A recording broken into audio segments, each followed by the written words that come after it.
Bueno, pues eso es lo que me dijo él. Me dice yo para mi opinión, Que son opiniones sí, personales. claro, para mi opinión han ayudado a muchas cosas y otras no han jugado. Eso quiere decir que están contra la vacuna, si no, no te dices. Pues yo que sí, pues están al contra de la vacuna. Porque aquí evidentemente eso está demostrado que un médico no puede decir eso, que tiene que callar la vida. Pues lo digo. Esa que no está testada y tú eres un profesional, no le puedes decir a un paciente. Bueno, de eso- Es un paciente, es una De eso ya hay un taller científico del cual podéis hablar tranquilamente, porque no es el ámbito en el cual yo me manejo.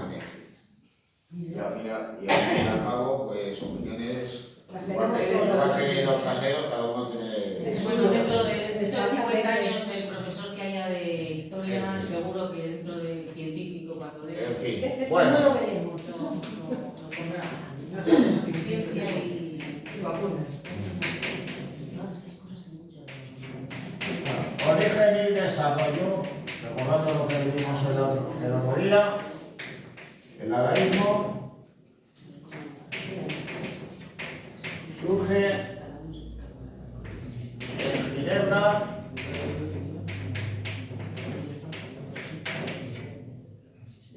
durante la Primera Guerra Mundial.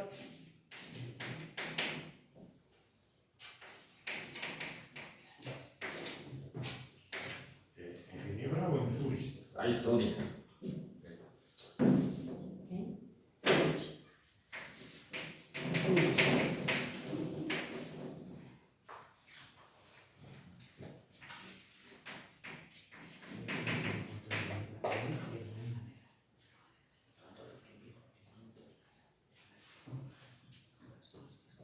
De hecho, pues en 1916 es cuando se publica el primer manifiesto dadaísta y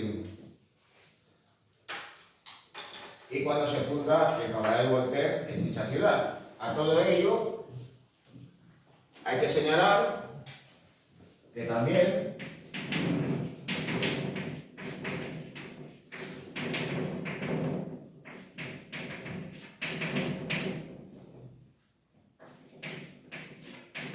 surgió un grupo dadaísta en Estados Unidos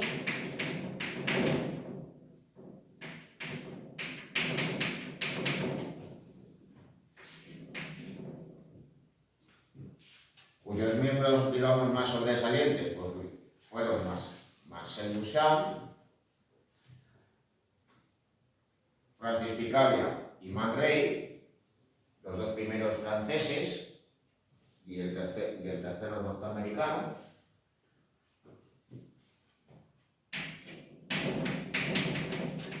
Y tras 1918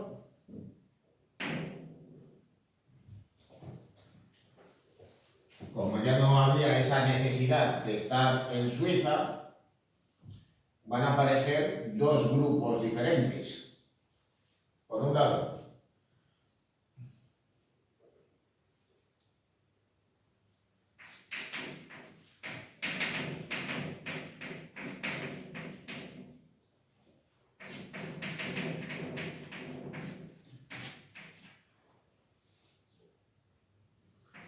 el grupo dadaísta de París y el grupo dadaísta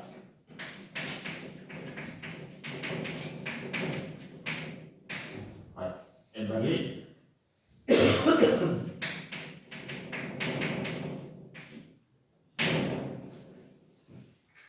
Claro, eso va a explicar que los artistas dadaístas de uno y otro sitio, por un lado, acaban integrándose en el grupo surrealista de André Breton,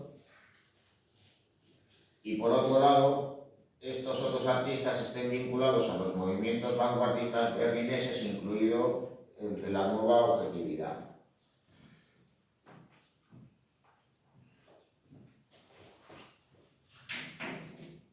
Va a ser, por tanto, digamos, un movimiento que, aunque a la larga acabe siendo muy influyente, pues va a tener, digamos, un recorrido muy corto, en parte también por su carácter iconoclasta. Es decir, surge durante la Primera Guerra Mundial y apenas unos 10 años después, el grupo dadaísta, digamos, que se ha disuelto. En cierto modo, pues la figura de Tristan Tzara va a ser una suerte de testimonio ya único, una especie de guardián de las esencias en aquel momento. En buena medida también pues, por su enfrentamiento con el líder del grupo surrealista, de Breton.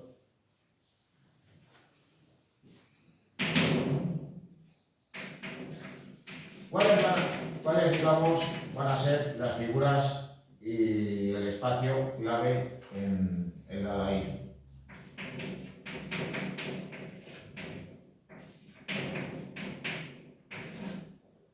Por un lado, Hugo Boll. Hugo Boll, aunque redacta el primer manifiesto dadaísta, por lo que es reconocido es por fundar el Cabaret Voltaire.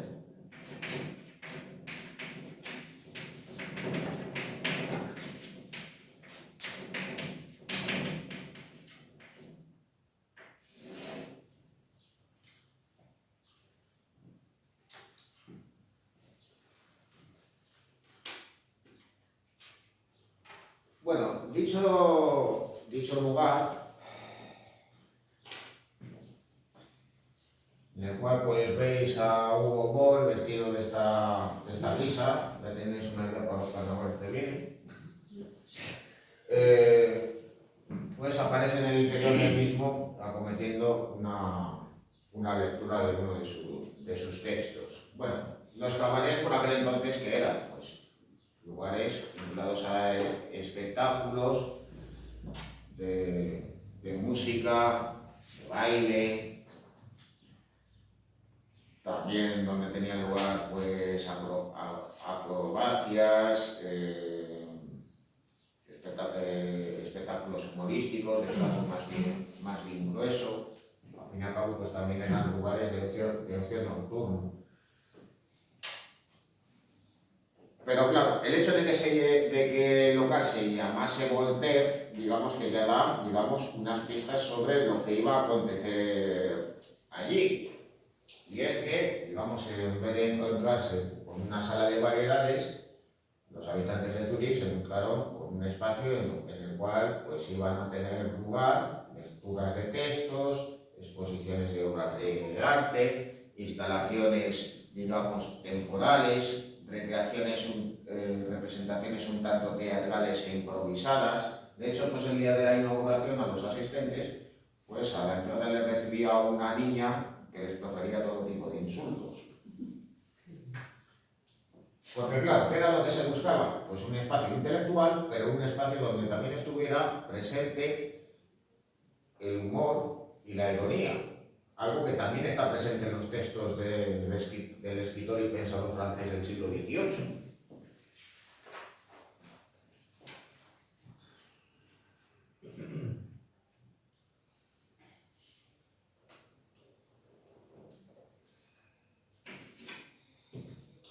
Bueno, eso por un lado.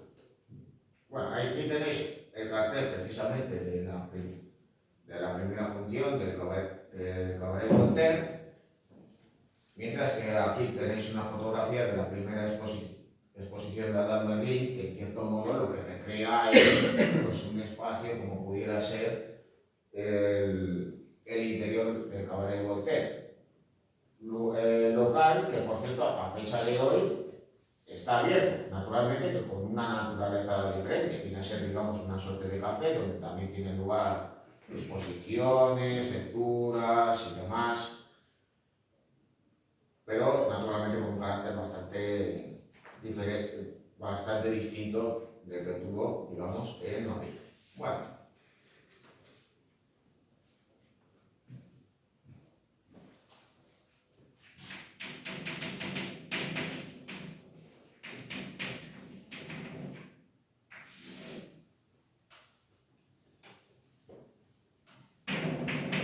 El verdadero primeros líderes del movimiento fue Tristan Tzara,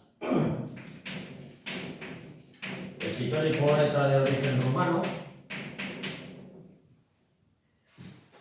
que se estableció primero en Zúrich y posteriormente en París, y que va a sentar las bases del movimiento. Ya que incluso él fue quien otorgó el nombre al mismo. Estaban presentes pues, miembros de ese grupo y discutían pues, qué nombre darle. Entonces lo que hicieron fue coger un diccionario y en la primera página vieron que figuraba la palabra dada, que viene a simbolizar, digamos, el balbuceo del movimiento. Es decir, algo pues, parecido pues, a tata, gogo, aga, algo así. Bueno, ahí le veis fotografiado y aquí retratado por Robert Delaunay.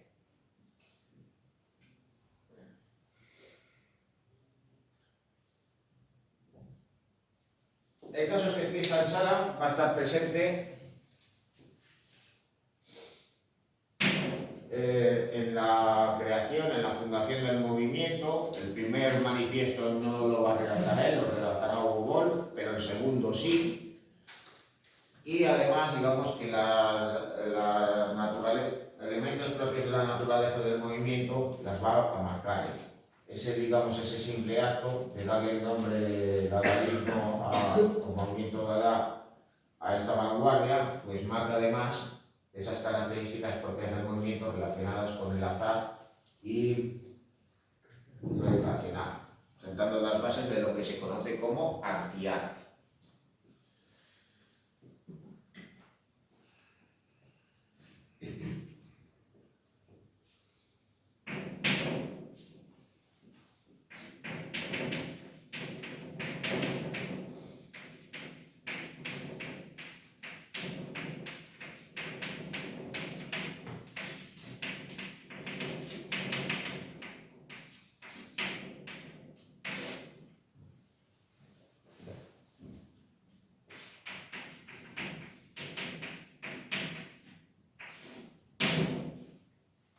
Bueno, características.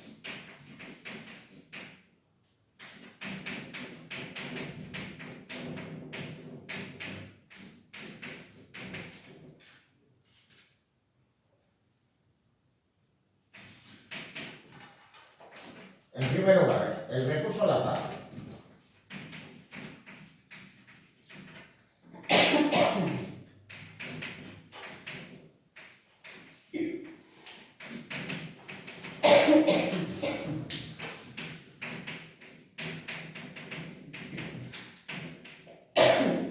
Bueno, Tristan Tzara cogía, por ejemplo, un grupo de palabras al azar.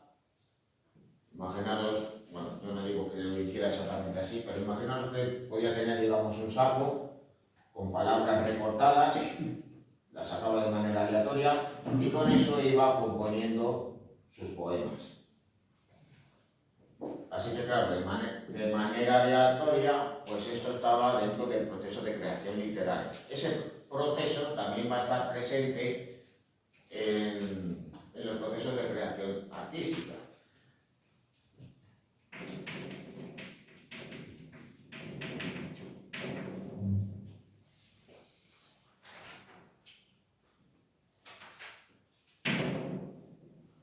Lo cual lleva también, digamos, a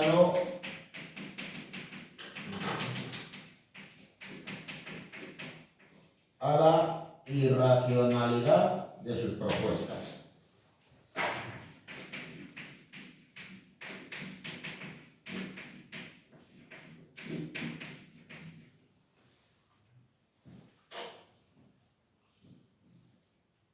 Os doy un ejemplo. En el caso de los pintores cubistas, lo que hacen es un proceso, digamos, de deconstrucción de la realidad. Toman diferentes puntos de vista para incorporarlos en una obra o simplifican las formas sometiéndolas a un proceso de abstracción. Pues bien, ¿qué es lo que hace un autor dadaísta? Pues no hace ni una cosa ni la otra. Toma elementos al azar y las incluye en una obra de arte.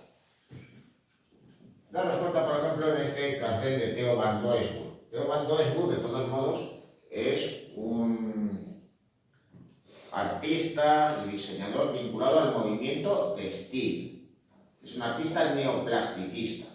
Y en este cartel, pues está alejado precisamente de esos planteamientos sometidos a un proceso de abstracción geométrica y racional que tenía él en sus obras y diseños, al igual que Piet Mondrian. Aquí con que nos encontramos con un desorden de palabras de diferentes formas y formatos, dispuestos además de una manera irregular, dispuestos además, pues veis, no solo pues, de una manera horizontal o vertical que facilite su lectura, sino incluso pues, desordenando las propias palabras. Así que, por tanto, compone este cartel, digamos, a la manera dadaísta.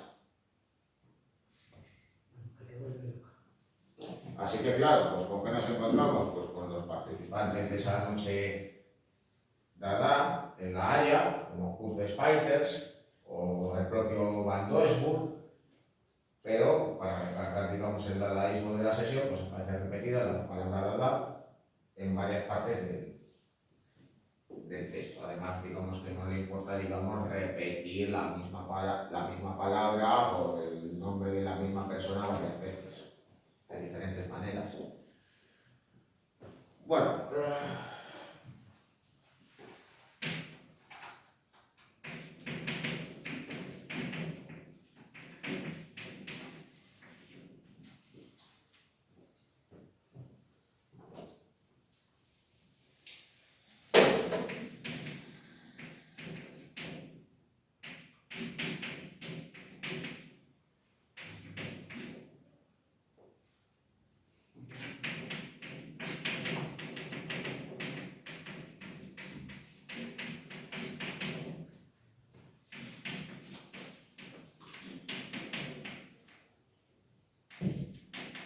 Bueno, desarrolla, digamos, el concepto de antiarte, lo cual me aparejo también otra cosa, y es cuestionar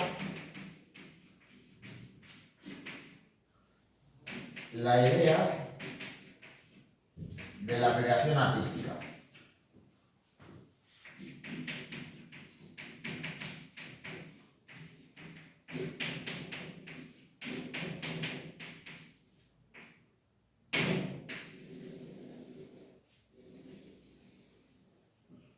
Bueno, pues hasta ese momento, ¿qué era lo que distinguía a un artista de cualquier otra persona? Pues que al fin y al cabo era un creador que al fin y al cabo podía representar fielmente la realidad, tratar de sublimarla o tratar de interpretarla, o simplemente emplear formas abstractas en el proceso de creación. Sin embargo, los dadaístas, ¿qué es lo que van a hacer? Pues van a realizar obras en las cuales incluso, pues simplemente lo que van a hacer es coger un objeto cotidiano y presentarlo prácticamente sin llegar a haber realizado, digamos, cambios significativos. Serán los denominados como ready-made.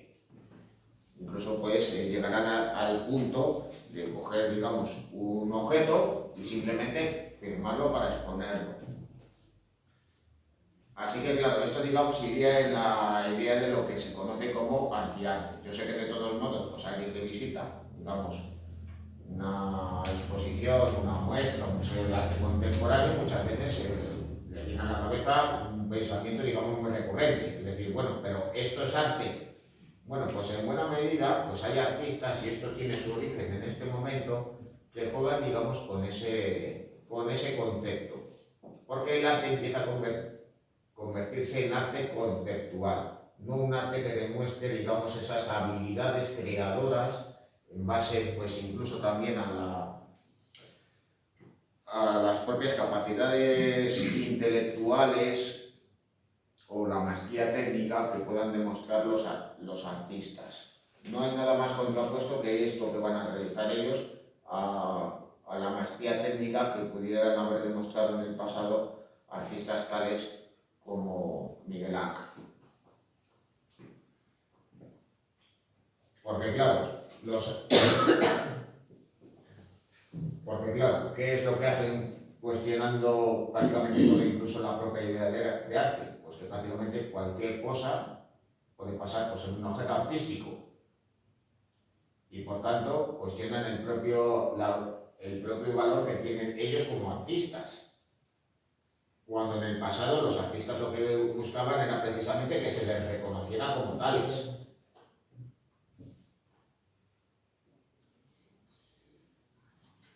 Bueno,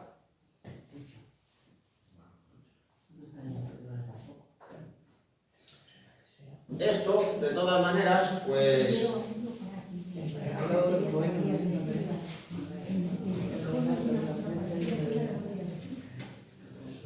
dentro de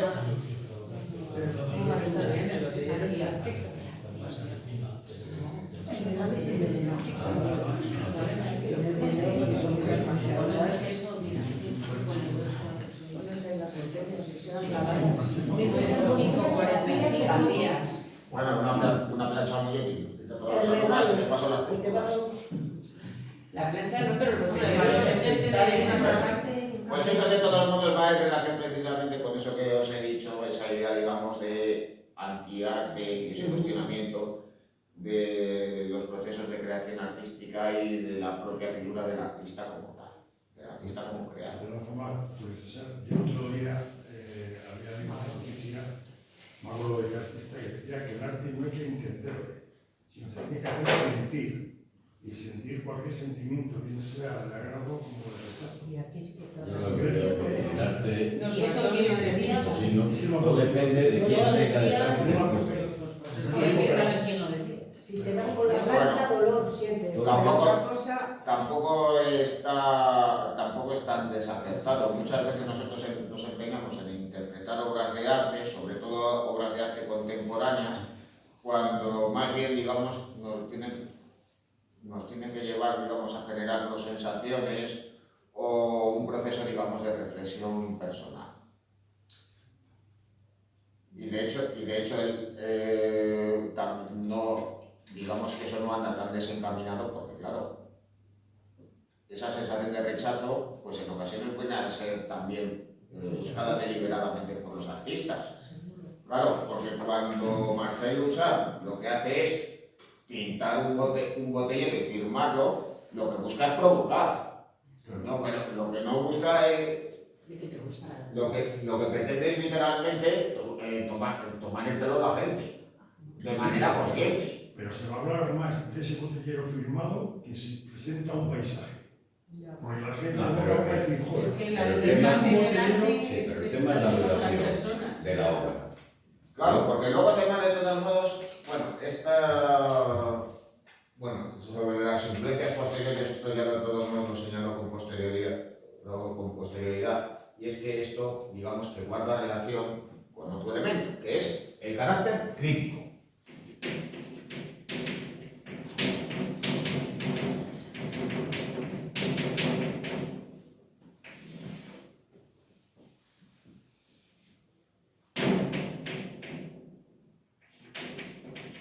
Los dadaístas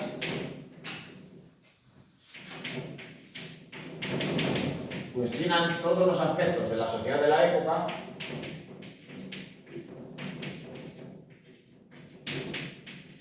de manera política, pero de manera muy crítica, porque piensan que el uso de la razón a lo que ha llevado al mundo es a un grado de devastación terrible durante la Primera Guerra Mundial. Así que, ¿para qué pensar de manera racional si esto nos va a conducir a lo que estamos viviendo ahora? Así que, por tanto, pues van a plantear, digamos, un arte racional que va a ser crítico con la sociedad de la época, o buscar, digamos, provocar a las personas de aquel entonces, y también van a recurrir al humor para hacer hacer precisamente una sátira social muy afilada, muy crítica, con aquellos que han llevado al mundo a la guerra y con esa sociedad que ellos consideran hipócrita.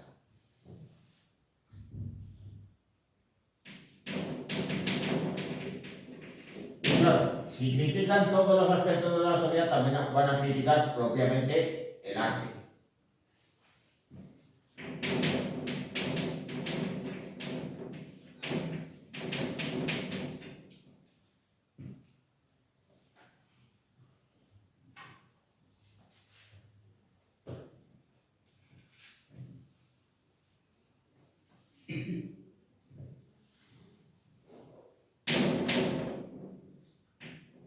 Así que, por tanto, por eso va a estar presente el recurso al humor.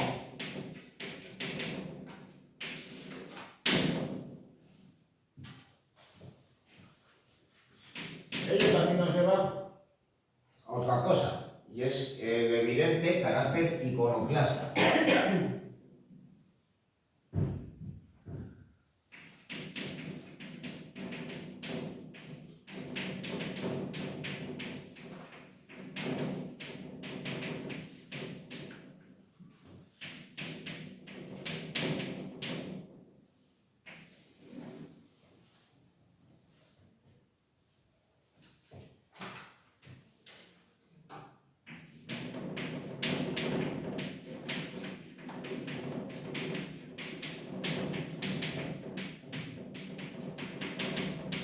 Consideraban que había algo de mal gusto, algo que podía provocar la indignación, pues literalmente se van a lanzar a ello. Algo que también va a estar presente en el surrealismo. Al fin y al cabo, pues, ¿qué es lo que pasa, por ejemplo, con Marcel Duchamp? Pues que se va a inventar un alter ego. Se va a transvestir y se va a convertir en Rose Lavie. O sea, en francés sería pues, algo así como Rosa y la vida. Bueno, Rosa, la vida es así, quiero decir. Fruto de ese carácter iconoclasta pues, y provocador por parte de los dadaístas, pues Duchamp va a hacer algo muy simple. Va a coger una postalita de la Gioconda, le va a pintar un bigote, una perilla. Eso seguro que lo habían hecho mucha gente antes que él y también mucha gente después. Y va a escribir debajo estas siglas. LHOOQ, el acrónimo de una frase en francés que quiere decir ella tiene el culo caliente. No sabe. El caso es que, claro, pues busca provocar y busca también, de todos modos, utilizar el humor en esta obra, digamos, con una intervención, digamos, mínima. Claro, ese rechazo, digamos, a esas manifestaciones que entienden como burguesas y rechazables, les van a llevar a abrazar nuevas formas de expresión.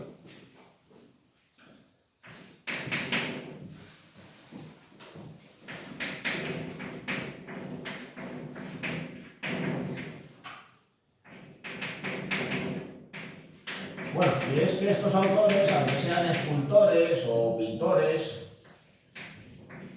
pues no van a cultivar simplemente la pintura al óleo o la escultura en bronce. Van a buscar nuevas formas de expresión porque rechazan, digamos, esas técnicas y artes académicas herederas del pasado.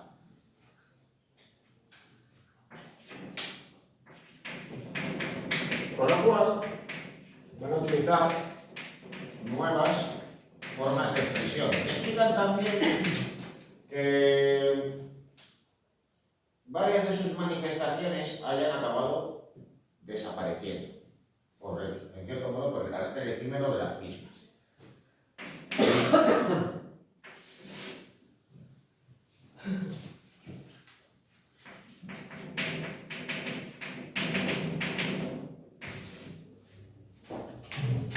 van a recurrir al collage.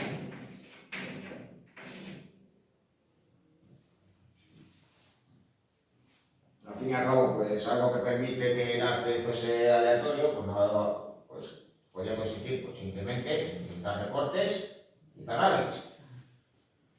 Claro, ya una manera más sofisticada es el uso del fotomontaje. Técnica en la cual pues, ellos van a ser unos de los pioneros.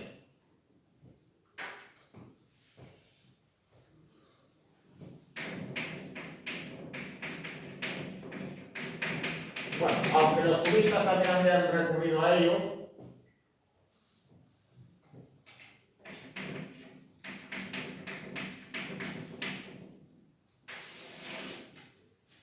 estos artistas van a utilizar materiales de desecho y objetos cotidianos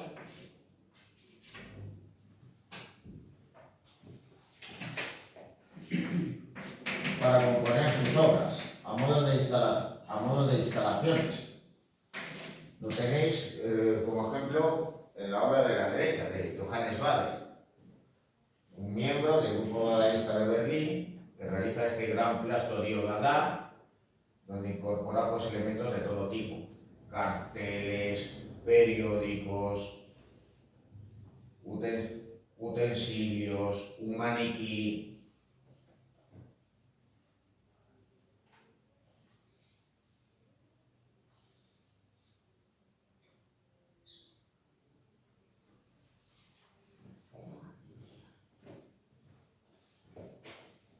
Ese empleo de materiales de desecho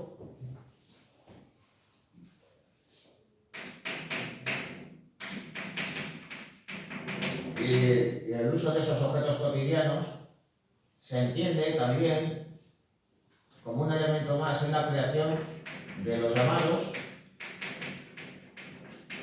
ready-made,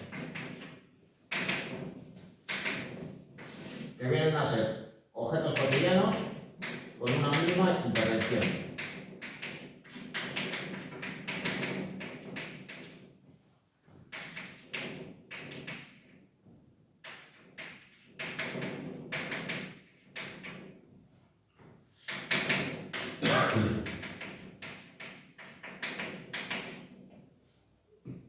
Bueno, un ejemplo lo tenéis aquí,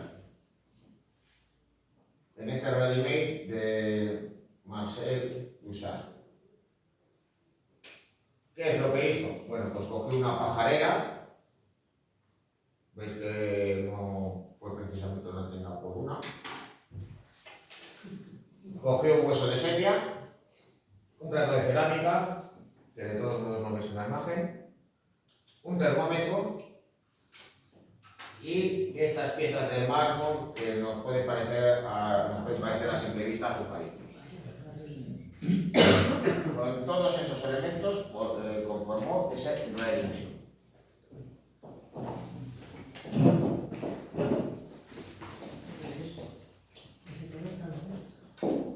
Bueno, al mismo tiempo, y digamos que como medio para criticar a la sociedad, incluso cuestionando las relaciones sexuales, algunos autores van a emplear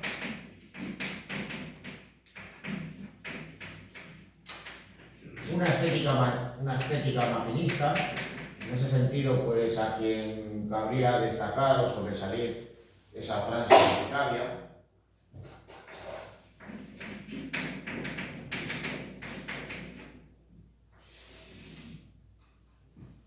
porque para representar o retratar a personas, pues esto lo que va a hacer es reemplazarles por elementos mecánicos.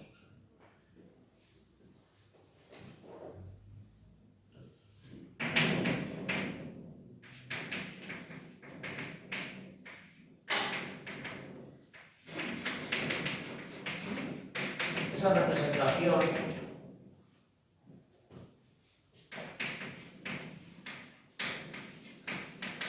en donde nos podemos encontrar con estos elementos mecánicos en el caso de la obra de Picabia o la representación de autómatas por parte de todos.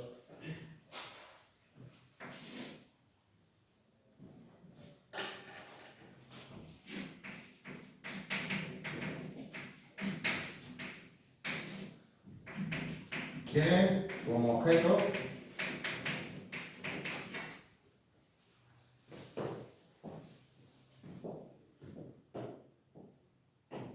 criticar, digamos, los sentimientos de las personas de la época, porque piensan que lo que actúan es de manera mecánica. Al fin y al cabo, pues las máquinas que son objetos racionales que funcionan de una manera determinada, si no son capaces de funcionar, así que piensan que las personas de la sociedad de la época actúan de la misma manera que las máquinas.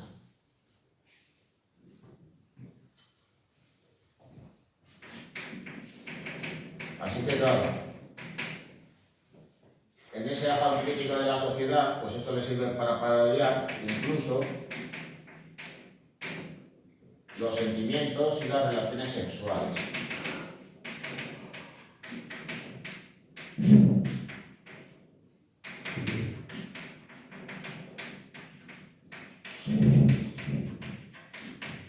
Porque claro, algo como Picabia, pues ¿qué podía pensar? Pues que al fin y al cabo las relaciones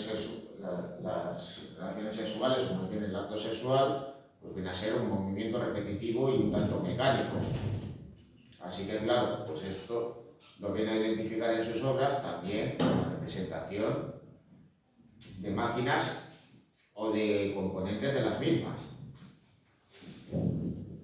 De ahí el nombre de esa obra, Parada amorosa. Hace esa parodia, por tanto, de los sentimientos e incluso también de las relaciones sexuales. Se supone que esas figuras venían a simbolizar la figura de un hombre y de una mujer que están unidos.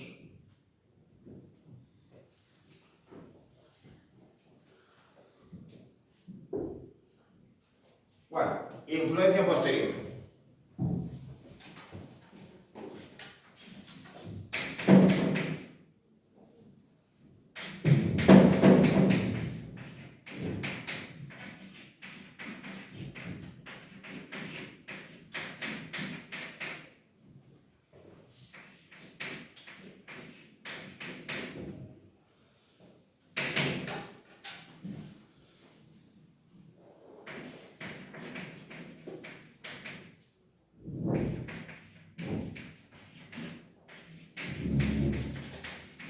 La influencia más evidente que tiene el dadaísmo sobre estos movimientos es en el surrealismo. Varios de dichos artistas vinculados al movimiento dada se integrarán dentro del grupo de André Breton. Así que claro, también serán artistas dadaístas, Max Ernst, Man Ray, Francis Picabia.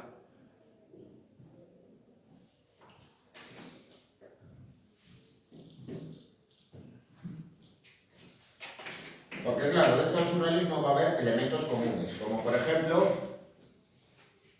el empleo de automatismos.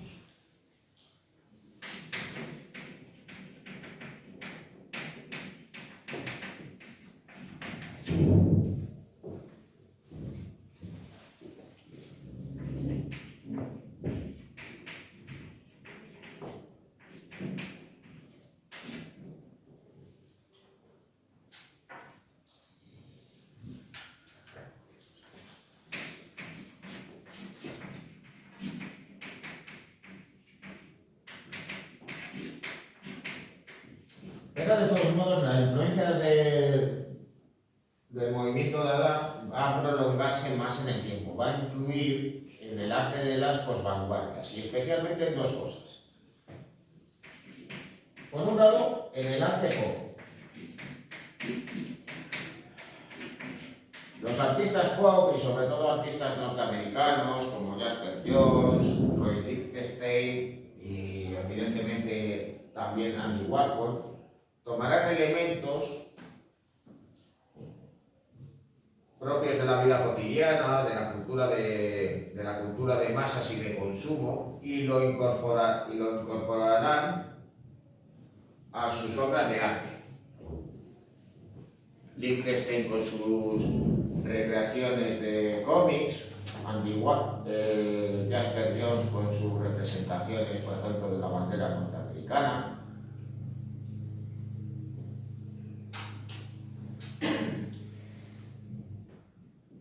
Y Andy Warhol, pues con sus representaciones y repeticiones en serie de personalidades públicas como la actriz Marilyn Monroe, el cantante Elvis Presley o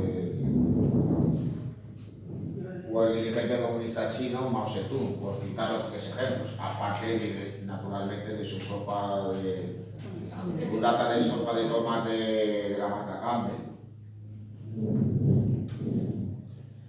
Bien, eso digamos que por una parte, pero por otra, el movimiento Dada también va a influir en el arte conceptual.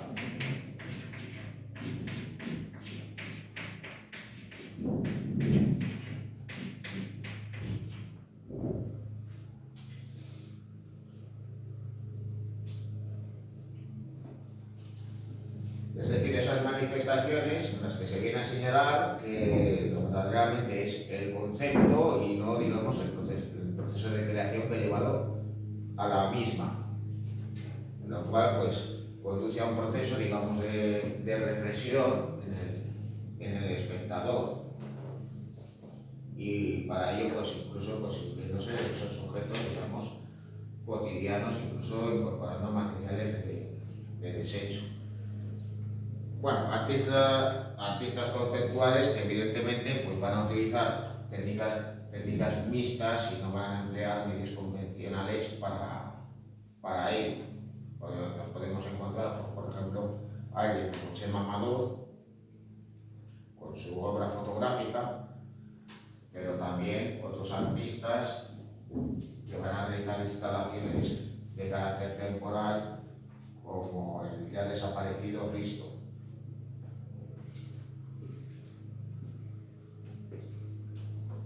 Porque al fin y al cabo, digamos que los dadaístas van a ser pioneros también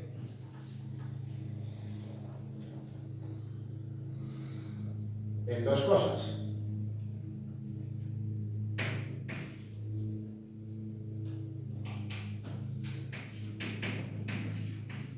Por un lado,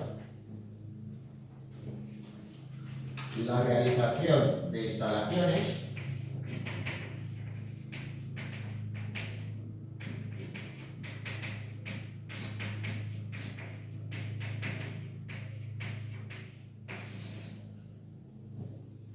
en vez de crear conjuntos escultóricos. Los dadaístas van a coger objetos de manera aleatoria para crear sus obras, y eso, digamos, que van a ser precedentes de esas instalaciones que vienen a incorporar en muchas ocasiones materiales no escultóricos y que incluso pueden incorporar elementos de luz, vídeo y sonido, lo que vienen a ser, por tanto, videoinstalaciones.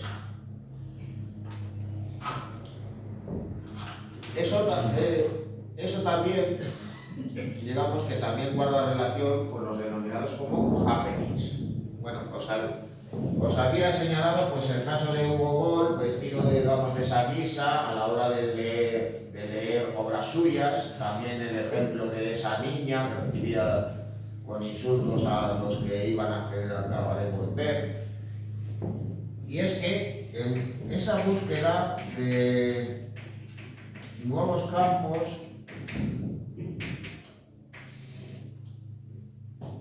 de expresión, los artistas no solo van a realizar pues obras físicas con esos elementos, digamos, de desecho, con materiales escultóricos, sino que también van a realizar representaciones a modo, digamos, de teatro improvisado, donde lo que ellos hacen también pues se viene a considerar una manifestación artística. Vienen a ser los denominados como happenings. Os doy un ejemplo para que os hagáis una idea.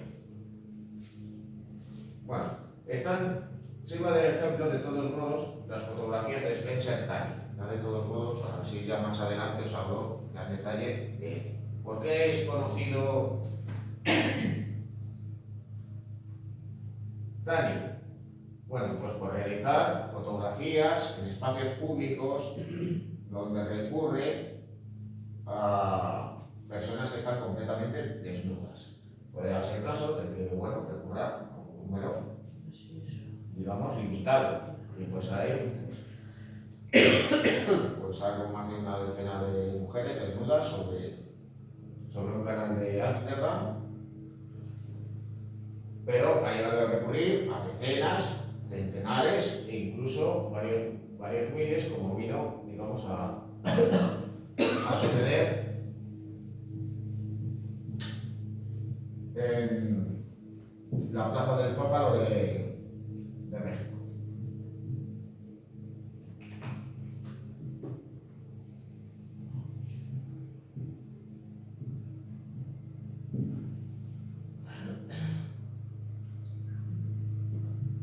Bueno, ahí de todos modos lo podéis ver de todos modos en concreto.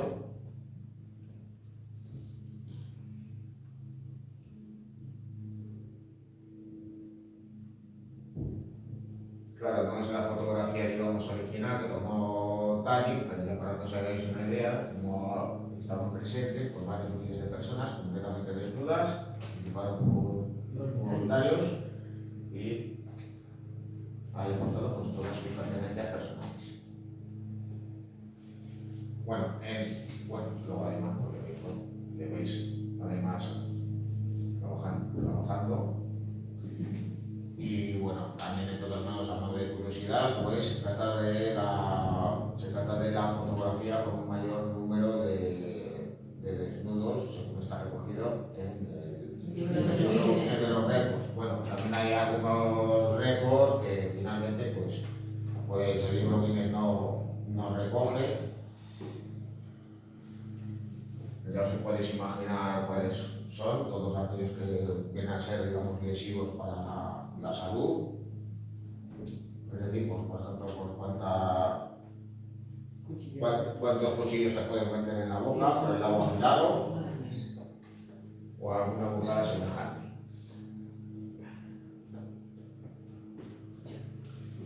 Bueno,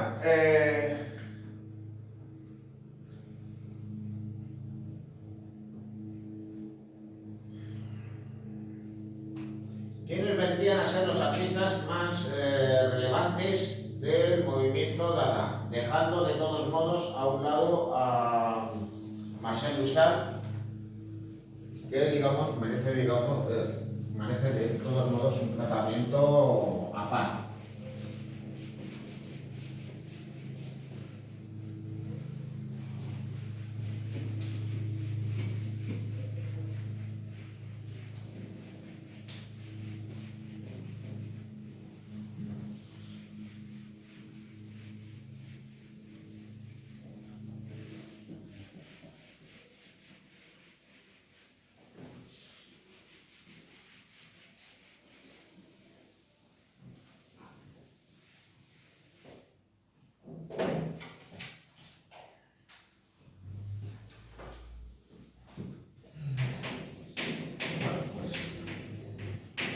Además de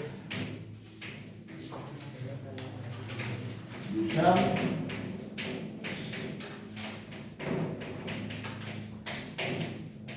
destacaron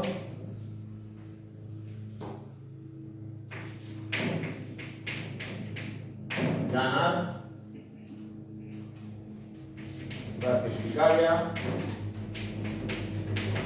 Man Ray,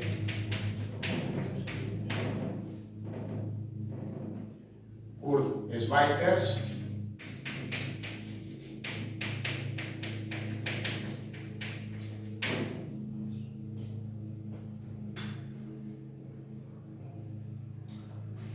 John Herzog, que pese a ese apellido era alemán, no bajo seudónimo.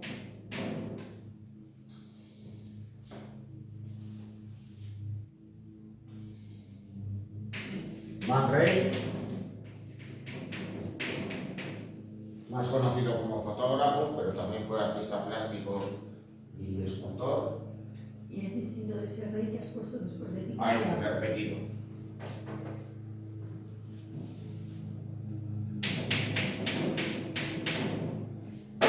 Raúl Hausmann.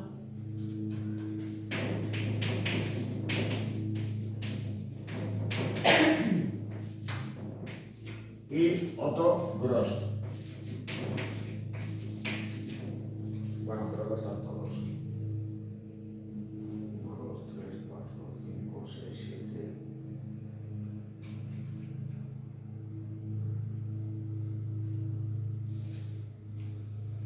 Ah, bueno. ¿Dónde va? Max Ernst.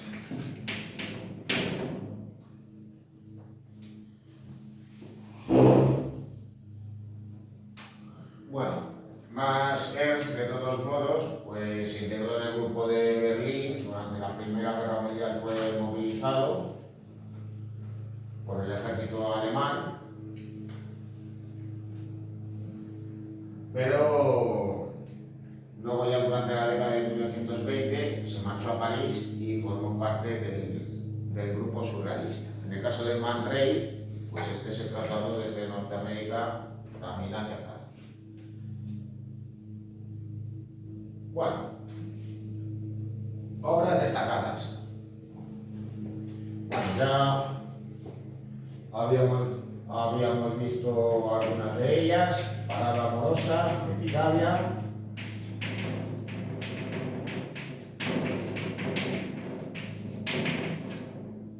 Y, por citar, un ready-made no realizado por Duchamp.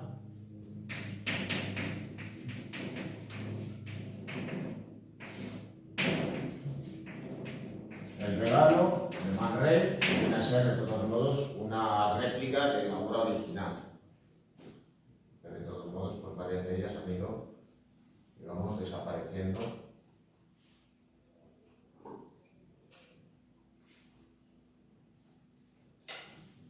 Y recreándose ya a posteriori. Ahí tenéis pues, la obra de Ray. Ya tenéis una idea para las próximas navidades. ¿Están taladrados los clavos o están pegados? Están pegados. Están pegados, casi seguro. Bueno, esta era la Parada amorosa de Francis Picabia. Ya veremos también otra obra suya. Bueno, de Gross, pues cabe citar esa obra que ya habíamos visto con anterioridad. Gross es un artista que va pasando por diferentes etapas, va a estar influenciado por el cubismo, va a formar parte del grupo dadaísta, se integrará dentro de la nueva objetividad alemana, y por ello pues cabe citar precisamente esa obra, donde además pues, va a incorporar elementos a modo de collage aparentemente aleatorios, con ese carácter, digamos, crítico y satírico que tienen sus obras. Una víctima de la sociedad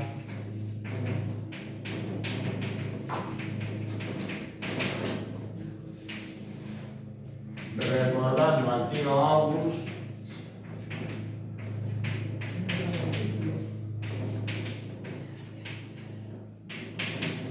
el infeliz inventor.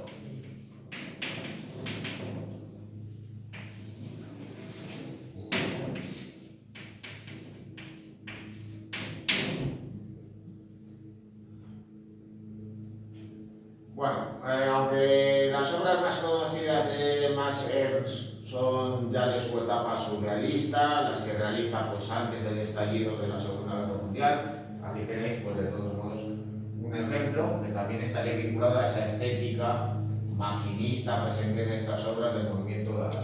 Pequeña máquina construida por Minimax Dada Max.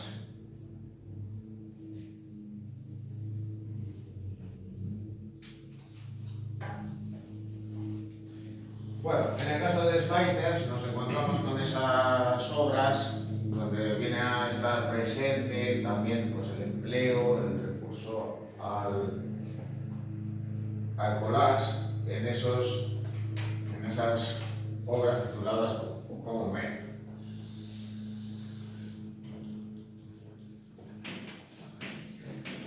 Mencionar una de las dos, MEF 187, de Spiders.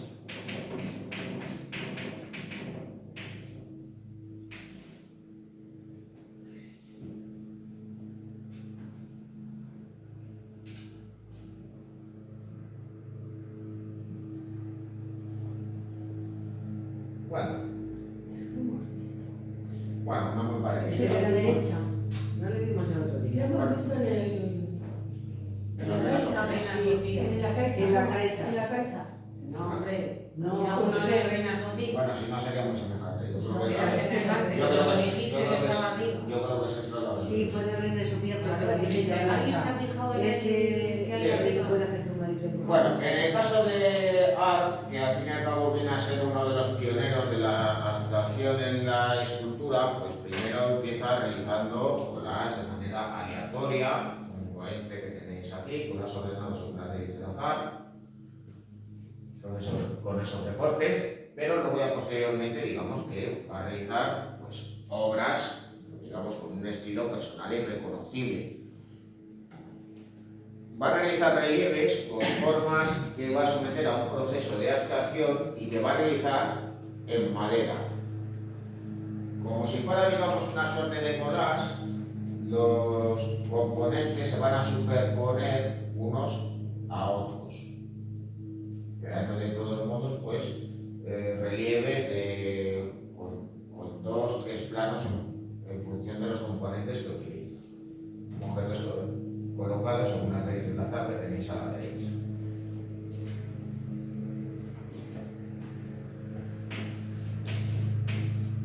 Además, y en cierto modo, pues esa estética que de todos modos pues, viene a ser pionera dentro de la abstracción escultórica, en cierto modo también viene a ser predecesora de la estética del arte pop. Él va a recrear, aunque sometidos a un proceso de abstracción, formas de objetos cotidianos y los va a incorporar a esas obras de arte. También en ocasiones va a recurrir a simples formas de manera aleatoria, que, aunque de todos modos pues, con ese aspecto digamos ondulado muy habitual en sus composiciones, para realizar estas esculturas o estos relieves realizados en madera. Bueno, objetos cotidianos. Colocados. Eso, Colocados según las leyes. colocados según las leyes del azar.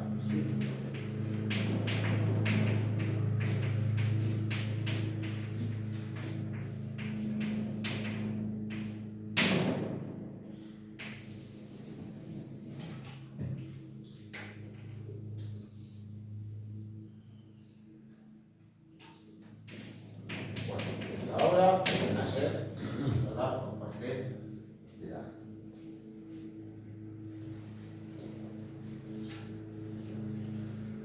Bueno, de Man Ray tenéis de todos modos estas dos obras, aunque yo ya os lo había mencionado que es más conocido como fotógrafo, lo cual no quiere decir que no realizase obras de otra naturaleza.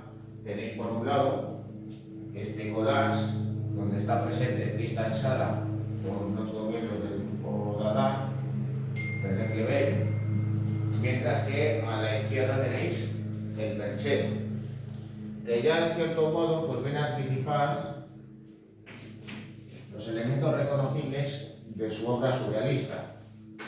Bueno,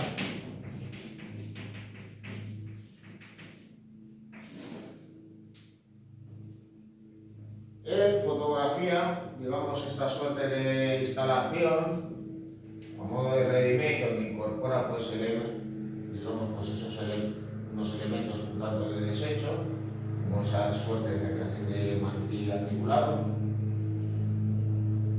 pero justo detrás de esa figura está presente una mujer desnuda, algo pues, de todos modos frecuente en las fotografías que va a realizar en las décadas de 1920 y 1930.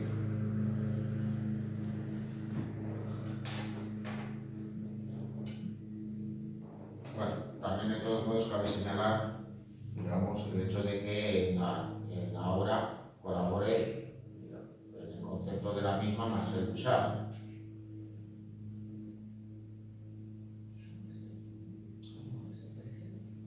Bueno, de Joe Herfield también nos encontramos pues, con estos collages que servían para ilustrar la revista Dada que publicaban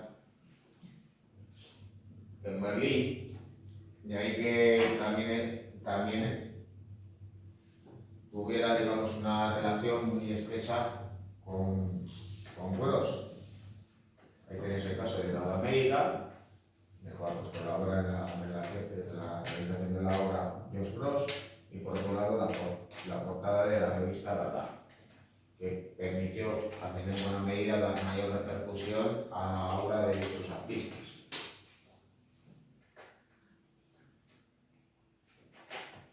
Bueno, el primero de Man Ray,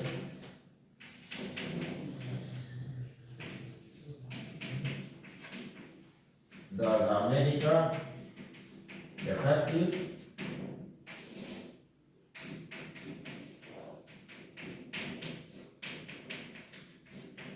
bueno, Haussmann se va a interesar por el collage y también por el fotomontaje, realizando obras satíricas como El crítico de arte, que tenéis aquí a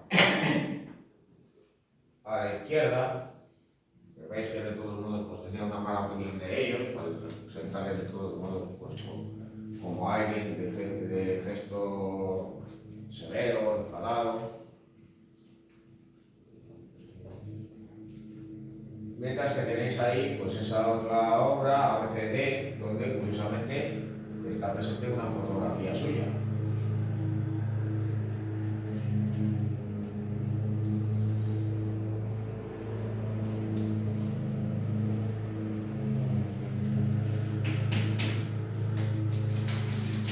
Muestra de todos modos ese carácter aleatorio y del irracionalismo de las propuestas de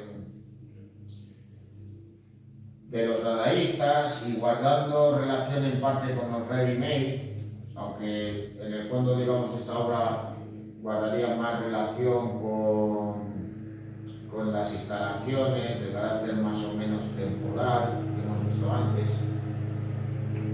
Cabe señalar al espíritu de nuestro tiempo, cabeza mecánica,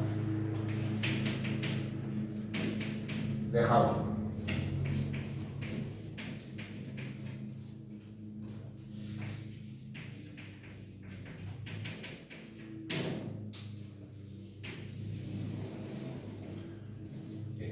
Este Haussmann, que era el arquitecto aquel de los muros de Haussmann.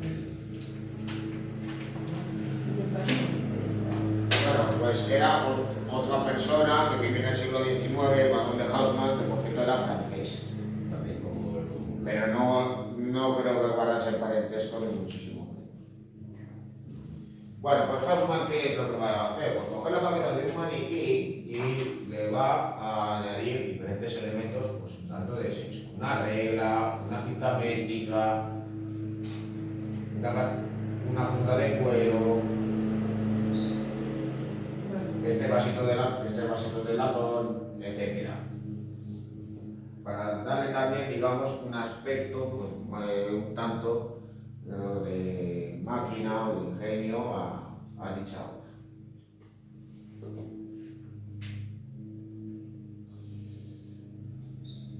Bueno, de Picabia, pues también pues, habría que señalar, de todos modos, pues esas obras de estética maquinista, porque claro, tenéis en el caso de la obra de la izquierda, esta obra, aquí ya está aquí Stiglitz, fue ya unos 291. Bueno, Stiglitz, ya veremos quién es, pero fue una persona que estaba en contacto precisamente con esos dadaístas que se encontraban en Nueva York. Luego también, en la obra de la derecha, retrato de una joven americana en la edad de la desnudez. Pues, ¿qué es lo que va a representar? Pues algo muy parecido a una bujía.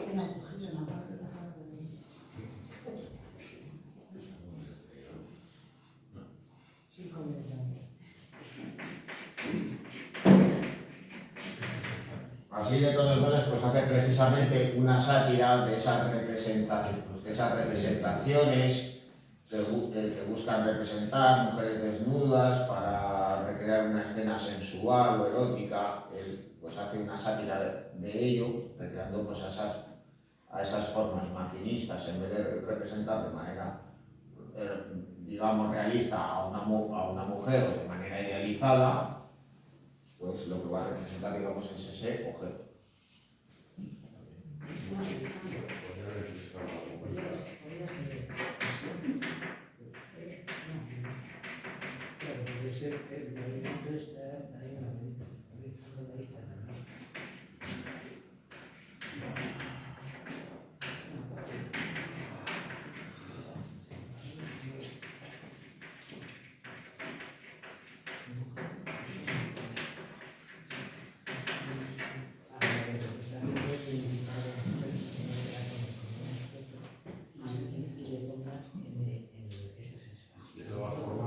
Somos todos un poquito dadaístas, porque en los trasteros tenemos obras de arte. Ya, claro, tú ahora lo ves y dices, bueno, aquí tengo un museo.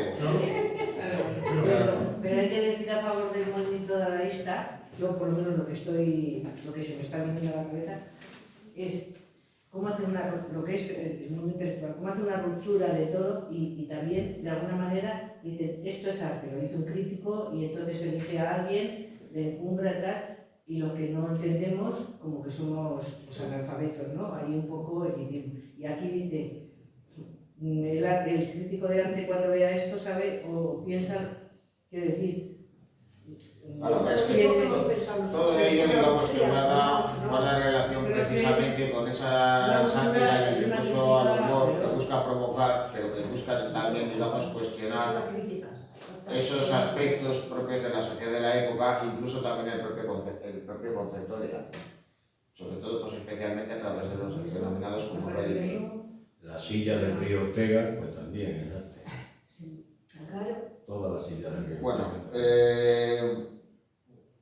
eso ya es otra cosa realizada mucho tiempo después. Sí, pues al final viene a ser es un montón de sillas apiladas. Deriva de la Primera Guerra Mundial, esa desesperación de ese, no sé, que la Primera Guerra Mundial acaba como destruyendo todo lo anterior. O sea, la gente no quiere saber nada de la Primera Guerra, es como una serie de protesta o de algo como que la gente ha perdido mucho en aquello, o sea, se le han ido muchas cosas y es una forma de protestar o de sacar ese desengaño que tiene la gente. Bueno, la Primera Guerra Mundial de todos modos es algo, digamos, lejano para nosotros en el tiempo, pero también en el espacio, porque el país no vivió dicha contienda. ¿Y qué fue lo que vivieron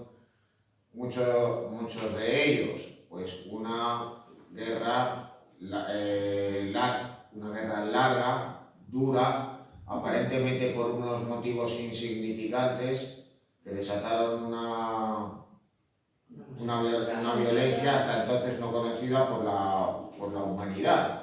Con lo cual, pues precisamente intelectuales y artistas de la época se van a cuestionar precisamente ese mundo en el que vivían, las formas de gobierno, el pensamiento social vigente, pues va a ser rechazado. Una de las consecuencias de la Primera Guerra Mundial es que, entre otras cosas, van a aparecer movimientos pacifistas, especialmente antimilitaristas. Se señala a los militares, digamos, como los responsables de la carnicería. y a los políticos y gobernantes, especialmente los de las llamadas potencias centrales, como los auténticos culpables de la situación. El dadaísmo en buena medida va en relación con todo ello. Ya os lo he explicado antes. Si por medio del ejercicio de la razón y las buenas costumbres que existían en la sociedad de la Belle Époque, todo ello, digamos, había conducido a ello, pues entonces era mejor rechazarlo todo. Y todo quería decir absolutamente todo, incluso cualquier tipo de convencionalismo que pudiera haber.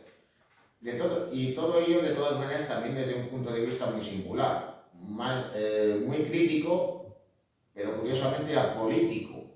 Es decir, no van a buscar, como ya vamos a ver más adelante en otros movimientos, esa relación que pudieran tener con determinadas ideologías. Es decir, estas manifestaciones no guardan relación con las que estaban haciendo sus contemporáneos en la Unión Soviética. ¿Qué parodia iban a hacer?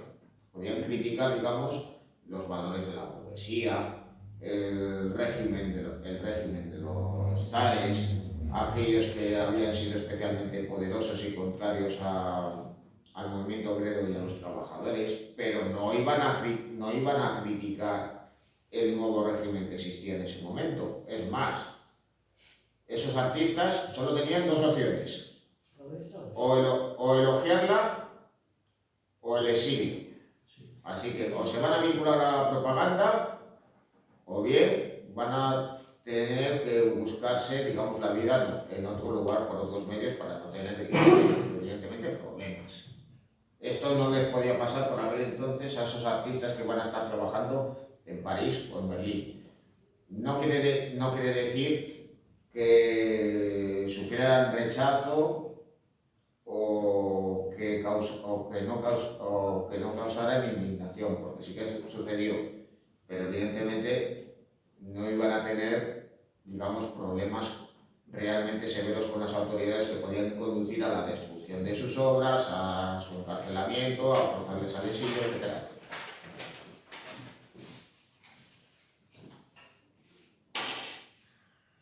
Bueno, vistos, digamos, estos ejemplos por parte de estos autores, que luego con el paso del tiempo pues irán, digamos, dirigiéndose hacia otros caminos, cabe señalar el caso de Marcel Duchamp. Y además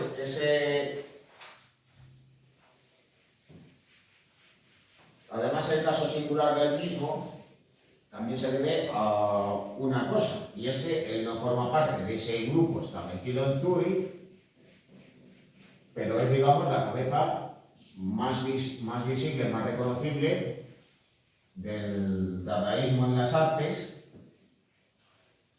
pese a haberse marchado desde su Francia natal a Estados Unidos. Bueno,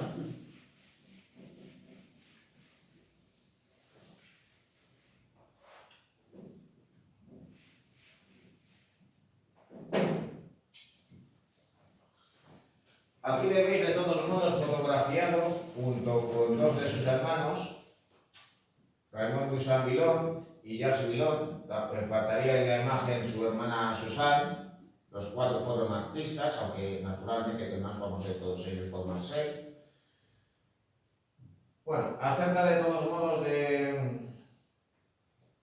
de su vida, pues hay que señalar que él pues, nació en una familia pues, relativamente acaudalada, en el campo francés. Esa posición económica pues, favoreció que los hijos se inclinaran hacia las artes. Claro, las primeras manifestaciones artísticas de Duchamp pues, tuvieron lugar precisamente en ese entorno, pero inevitablemente él acabó marchándose a París. Bueno, ahí lo veis de todos modos, está vestido como Roselaguí. El caso es que cuando él llega, pues naturalmente pues va a conocer esas nuevas formas de expresión vinculadas a la vanguardia y lo va a incorporar a su arte. Así que va a pasar de unas primeras obras pues un tanto de estética impresionista a realizar obras influenciadas por el fauvismo y sobre todo, ya en el cambio de década, ya en el paso a la de 1910, por el cubismo. Bueno,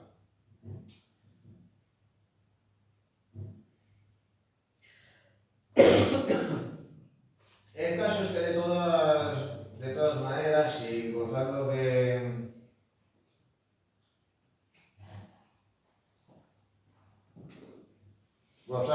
ya de todos modos de cierta reputación, su vida va a dar un vuelco cuando estalla la Primera Guerra Mundial. Él no es movilizado y claro, pues ya os podéis imaginar a alguien que prácticamente se convierte en el único varón joven que había por las calles y no precisamente alguien que fuese un trabajador especializado. Así que claro, él, debido a la cantidad de burlas e insultos que sufría día a día, pues decide marcharse. Los franceses, por aquel entonces, digamos que tenían más problemas que los miembros de otras nacionalidades para establecerse en Suiza. Con lo cual va a decidir marcharse hacia Nueva York. Allí va a contactar con Picabia, luego ya posteriormente con Man Ray, y van a formar un grupo artístico vinculado pues precisamente al dadaísmo, la denominada como Sociedad de Artistas Independientes. Vendría a ser pues prácticamente el único grupo de artistas vanguardistas en toda Norteamérica. Beneficiándose además por su contacto con, bueno, voy a pasar un momento hacia adelante, con este señor, Alfred Stieglitz,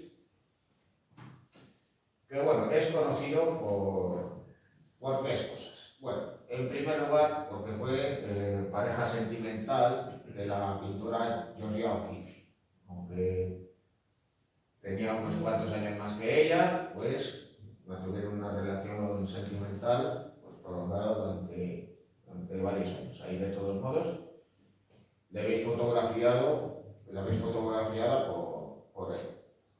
Quizá pues este sea su retrato más conocido. El caso, de todos modos, es que Stieglitz,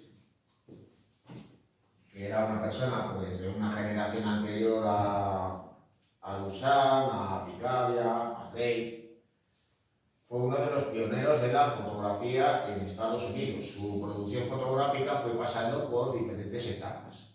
Al fin y al cabo, él vivió la época en la cual se pasó de utilizar los plaques de nitrato de plata a utilizar la película fotográfica.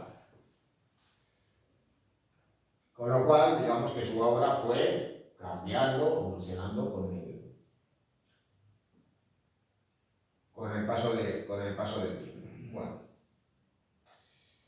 Pero luego, no quiero hacer esto. El caso, de todos modos, pues, lo especialmente relevante de Stieglitz y en relación a lo que estamos abordando ahora, es que él era el dueño de la galería 291. Al fin y al cabo, el hecho de que él estuviera vinculado sentimentalmente a Georgia O'Keeffe le hacía más proclive, le situaba como a alguien más inclinado hacia las manifestaciones de arte más vanguardistas. Con lo cual, la Galería 291 prácticamente se convierte en el único espacio donde Duchamp y otros autores podían exponer sus propuestas. Y claro, todos esos ready-made que hemos estado viendo y otros que vamos a ver a continuación, pues pasaron por la Galería de Stieglitz.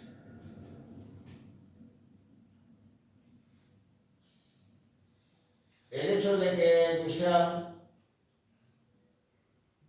marchar a Estados Unidos, luego tras la guerra, digamos que alternaría su presencia en Francia y en Norteamérica, convirtiéndose, digamos, en una suerte de celebridad en el mundo del arte, en los círculos de Nueva York.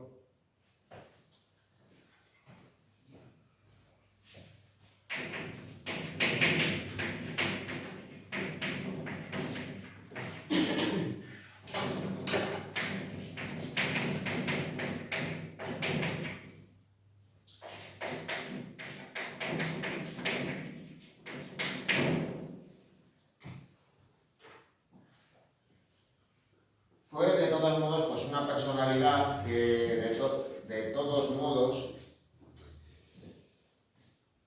cabe señalar que jugó, digamos, con esa actitud provocadora e incluso, digamos, al despiste sobre aquello que estaba realizando, manteniendo ciertas áreas de su vida, por decirlo de alguna manera,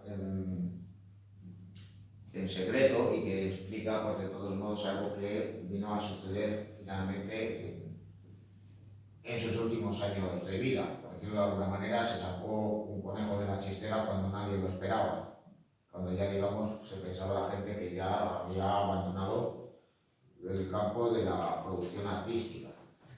Bien.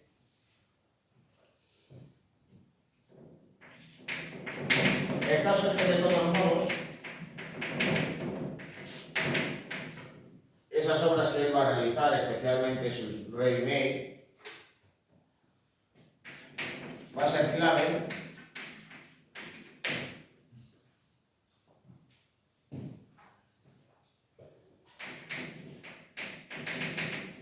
en el desarrollo del arte de la llamada posvanguardia, es decir, el arte posterior a la Segunda Guerra Mundial,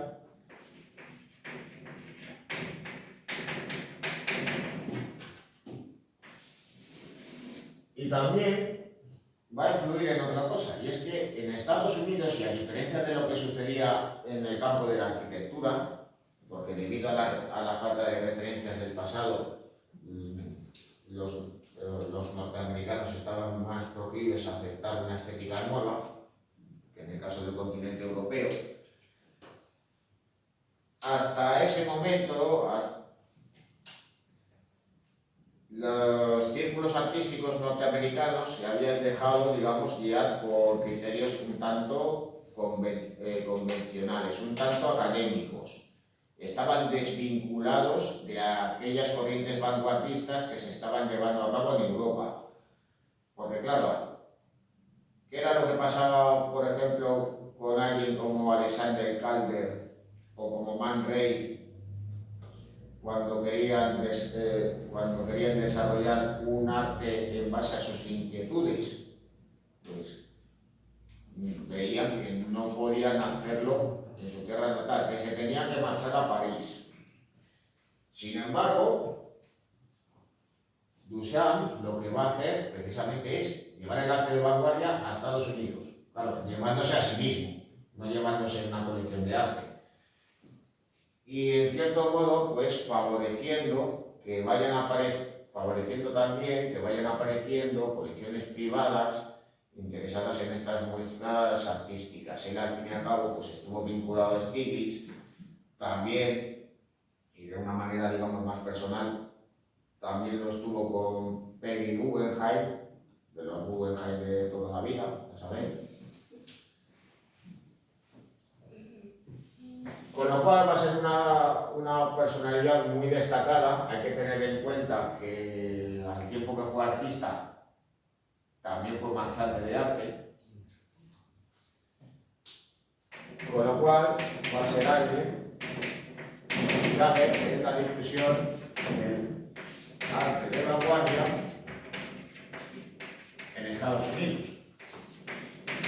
Porque luego, ya con el estallido de la Segunda Guerra Mundial, van a llegar artistas a suelo norteamericano,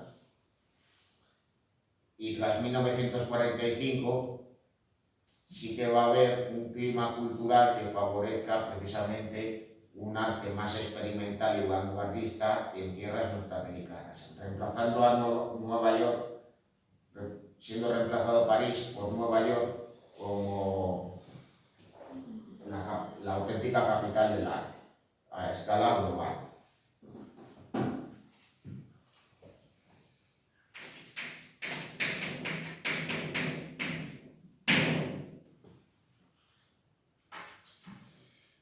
Bueno, lo primero que cabe señalar es que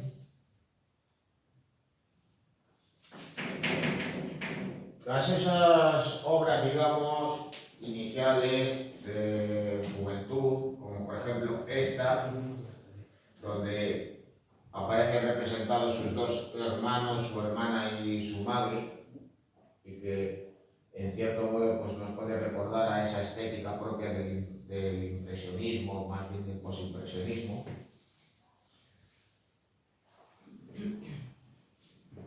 Duchamp va a tener una etapa cubista.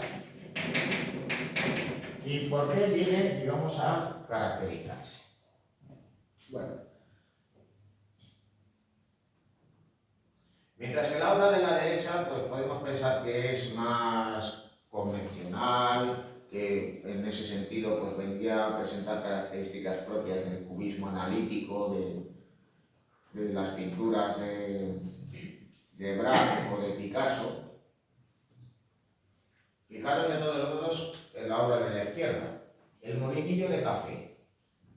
Aquí ya va a haber un elemento, digamos, característico de la obra de Duchamp, digamos, esa fijación por los objetos cotidianos y ese interés por la estética maniquista. Así que viene a ser, digamos, una predecesora de otras que tendrán lugar a continuación. Bueno, pero sin lugar a la duda, dentro de esa etapa, la obra que cabe destacar es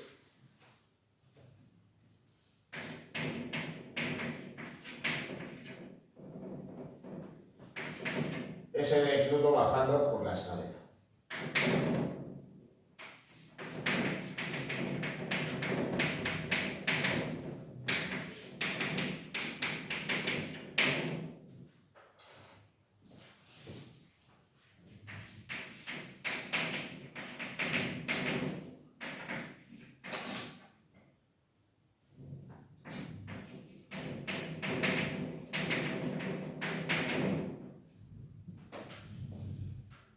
Así que, curiosamente, paralelamente al futurismo, o incluso pues, podemos aventurar que precediendo obras de este tipo, Duchamp va a pintar un lienzo como ese.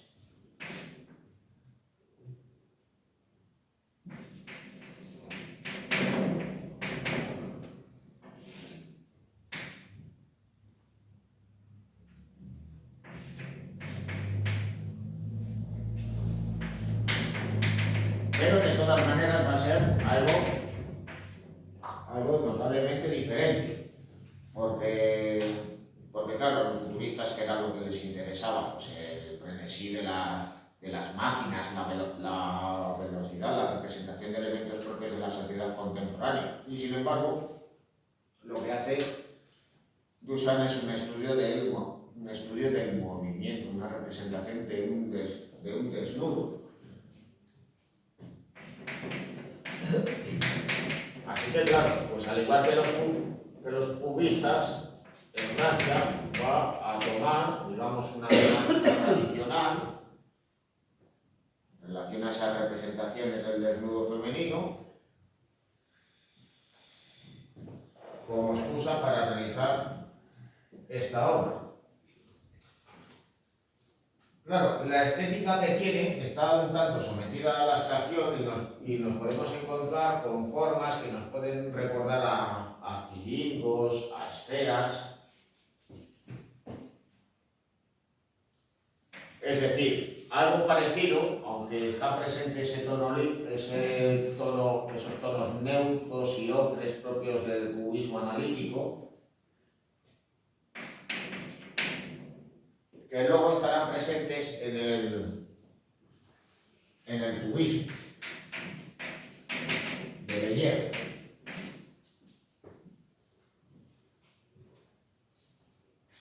Claro, acerca de esta obra, pues se le señaló a Duchamp que en realidad lo que había hecho era estudiar esta serie fotográfica que estudia el movimiento de una mujer desnuda bajando unos escalones.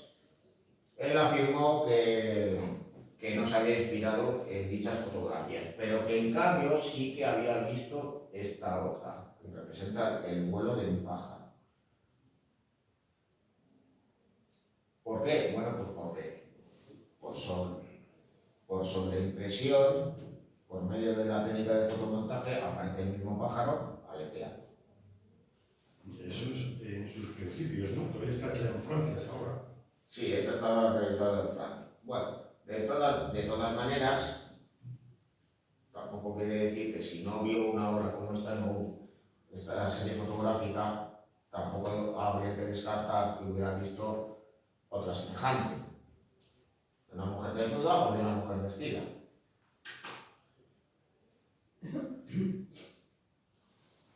En casos de todos modos,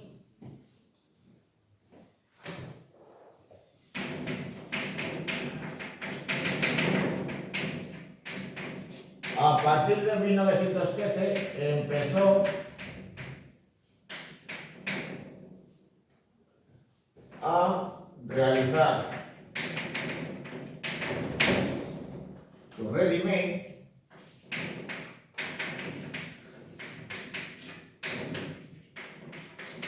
y abandonando progresivamente la producción de obra plástica.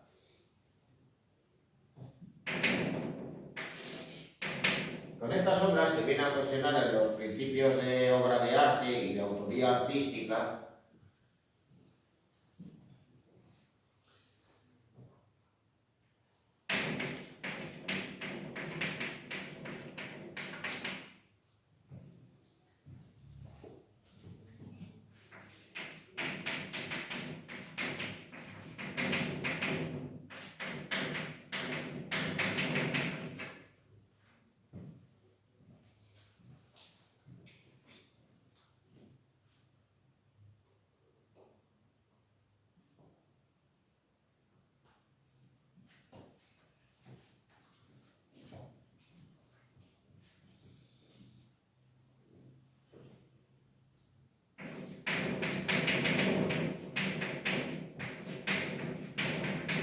al tiempo que desde 1915 se integró en la Sociedad de Artistas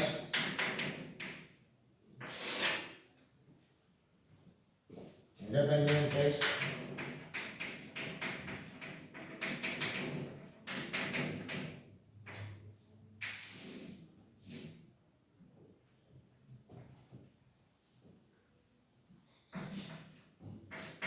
en Nueva York,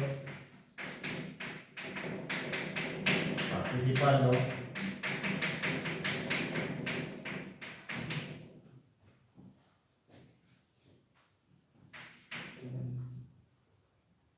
en exposiciones y muestras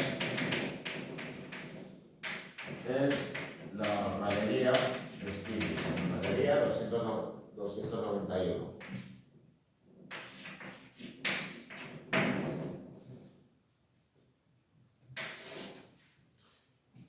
Bueno, ya para ir acabando, de todos modos, ya más en detalle veremos la obra de Duchamp detenidamente el próximo día. El caso es que en 1923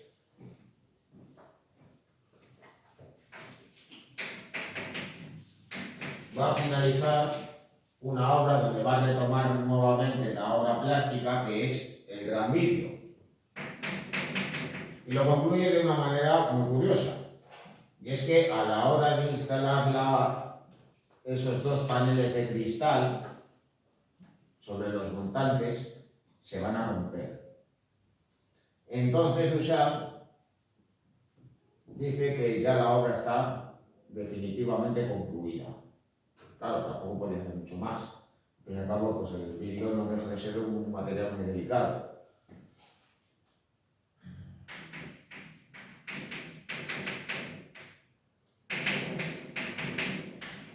Bueno, pues desde 1923, aparentemente, Duchamp no va a realizar más obras. Va a participar en diferentes muestras y retrospectivas, pero en secreto, durante 20 años, va a trabajar en una obra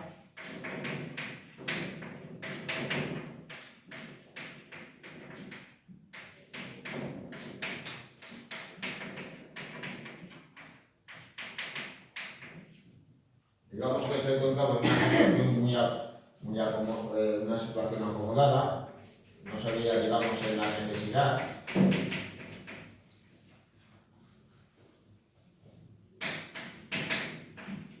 Pero, no mucho antes de su muerte, en 1966, va a presentar una última obra.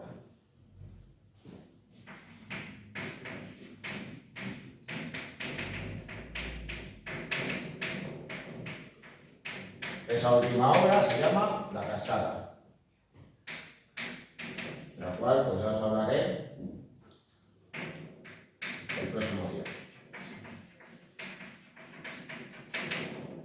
¿En qué consiste esa obra? Bueno, pues de momento veis que consiste en una puerta. ¿Qué hay detrás de la puerta? Ya lo veréis. Nos dejas así.